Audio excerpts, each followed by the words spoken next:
একটা জিনিস চিন্তা করে দেখলাম মনে, কি সৎ মানুষের সাথে থাকলে কি উপকারিতা হয়। কি উপকার হয়? আমি যদি কোনো ভুল সিদ্ধান্ত নিই, তারা কোনো না কোনো সময়ই আমারে সৎ পরামর্শ, সৎ যুক্তি দেয়। তাই কই আমার আত্মীয় স্বজনের সবাই কই যে সৎ মানুষের সাথে থাকা ভালো।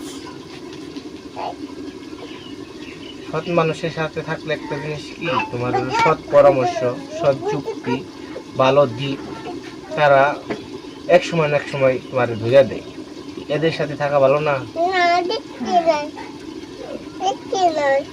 ভালো। জীবনটা গড়তে হইলে একা দ্বারা সম্ভব না, সকলের পরামর্শের দরকার আছে। ভালো কিছু করার জন্য, ভালো পথে চলার জন্য অবশ্যই আমাদের দরকার একজন জ্ঞানী মানুষ প্রয়োজন। জ্ঞানী মানুষের সাথে সঙ্গ নেওয়া ভালো, ঠিক আছে না? নিজে নিজে তো আর একটা জিনিস করা সম্ভব না। সৎ লোকের মানে কথা আছে না, অসৎ লোকের সর্বনাশ, সৎ লোকের মানে একটা দৃষ্টান্ত। হ্যাঁ, এরকম ডিস্টার্বের মতো সৎ লোকের সাথে থাকা সারা জীবন ভালো। তুমি একটা ভুল করলা, একটু সৎ লোকের সামনে যেন পরামর্শ নিলে তোমার সংশোধনে একটা পথ দেখাই। আর তুমি একা একা করবার যাও, ওই সংশোধন অনেক সময় পাওয়া যায় না, পাওয়া যায় এমনি গাই।